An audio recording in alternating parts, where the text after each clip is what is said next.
በረመዳን ጾም ህዝበ ሙስሊሙ በጎ ተግባራትን በማከናወን ከፈጣሪ ዋጋ የሚያገኝበት መሆኑን የእምነቱ ተከታዮችና የሃይማኖት አባቶች ተናገሩ። መተሳሰብ፣ መከባበርና መፈቃቀር በጉልህ በሚታይበት የረመዳን ጾም ሀገር ሰላም እንድትሆን ፈጣሪን በዱዓ መጠየቅም ተገቢ ነው ብለዋል። ፋንታንሽ መሐመድ ዝርዝር አላት። በጉጉትና በናፍቆት የሚጠበቀው የረመዳን ጾም ገብቶ ህዝበ ሙስሊሙ ጾሙን እየጾመ ነው የሚገኘው። ጾሙን እንዴት እየጾማችሁ ነው ስንል በፈት መስጊድ ተገኝተን እምነቱ በሚያዘው አስተምህሮቱ በሚያዘው መሰረት እንደሚጾሙ ነው የነገሩን። በቅድሚያ ለመላው ሙስሊም ማህበረሰብ እንኳን ለታላቁ ለዝነት ወር ለሆነው ለረመዳን ወር እንኳን አደረሳችሁ ላለው። ከዛ ውጪ ያው ረመዳን ያው በጉጉት የምንጠብቀው እጅግ በጣም ተወዳጅ ተናፋቂ የዝነት ወር እንደመሆኑ መጠን በረመዳን ወር የምናደርጋቸው ለበጎ ስራዎች የሚያዘጋጀን ነው እና በመጾም ቁርአን በመቅራት ምስኪኖችን በማሰብ እንዲሁም በማስፈጠር የምናሳልፈው ነውና እጅግ በጣም በጥሩ ሁኔታ ይጀምራናል። ረመዳን ያው ደስ የሚል ነገር ነው።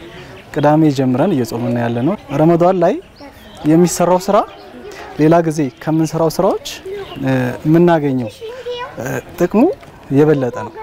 ለምሳሌ በረመዳን ዋጅብ የሆኑ ነገሮች ሶላት ስንሰግድ ምን ስንል ምን 7 ጊዜ እንደሰገድን ነው እጥፍ የሚደረግልንና ማንኛውም በረመዳን የምንሰራው ጥሩ ስራ ተባስቶ ነው የሚሰጠን ማለት ነው። ስለዚህ በረመዳን ጊዜ ከሌሎቹ በተለየ ለምሳሌ ድጋፎች ማድረግ ዘካ ማድረግ የተሻለ ነው ማለት ነው። በተለይ ከሰላም ጋር ተያይዞ ህዝበ ሙስሊሙ ሊሰራው የሚገባው ነገር ምንድነው ስንልም ጥያቄያችንን አክለናል። ስለ ሰላሙ ያው እስልምና መጀመሪያ ትርጓሜው ሰላም ስለ ሰላም ነውና ሙስሊሙ ማህበረሰብ እርስ በርስ በመተጋገዝ የተቸገረውን በመረዳዳት ጸሎት በማድረግ እና እንዲሁም ደግሞ ረብሻ ከሚያስነሱ ነገሮች ራስን በማራቅ ጾሙን መጾም አለበት ብዬ አስባለሁ።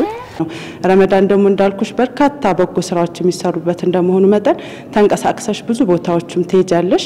ያንን ለማድረግ ደግሞ ሰላም እጅግ ወሳኝ ነውና በዚህ አጋጣሚ ሁሉም ማህበረሰብ ረመዳን ያው የሁሉን ነገር አላህ የሚሰማበት ዱዓ የምናደርግበት እንደመሆኑ መጠን ሁላችንም ተግተን ለሰላማችን ሀገራችን ሰላም እንዲሆንልን ተግተን ዱዓ ማድረግ አለብን የሚለውን በዚህ አጋጣሚ ማስተላለፍ ፈልጋለሁ። የረመዳን ጾምን መሰረት በማድረግ ምእመናኑ ጾሙን እንዴት ነው መጾም ያለበት ስንል የእስልምና ሃይማኖት አባት የሆኑትን ሼህ መሐመድ የሱፍን አነጋግረናቸዋል። ጾሙንም ምእመናኑ በዚህ መልኩ ቢጾሙ ብለው ነግረውናል። ቁርአን በቀን 3 ግፋብል ደሞ ተና ቸገር ይበል በቀን በ7 ቀን አንዴ ቁርአን አክቱም ይላል። ይሄን ያከተመ ጀነት ግንብ ይሰጠዋል ይላል።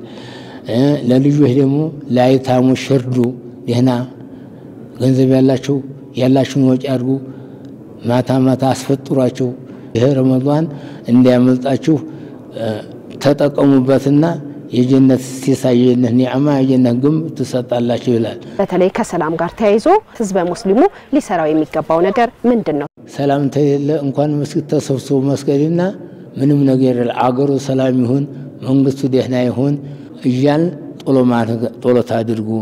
መንግስት ተለለ እናት አባት ይበልጣል። መንግስት የእናት አባት በላይ ነውና ያስፈልገውን ይረዳል ያስፈልገውን ይሰጣልና መንግስት ሰላም ይሁን ተዚያ ቀጥሎ አገር ሰላም ይሁን ተዚያ ሽማግሌ የሚቀበረው ልጅ አገር የሚዳረው አገር ሰላም ሲሆን ነው። አገር ሰላም ታልሆነ ሰላም አይገኝም። ለዚህ ዱዓ አድርጉ። ይሄ ዱዓ የሚደረገው ጦማችሁ እንኳን እየሰገዳችሁ እንኳን አድርጉ ይላል።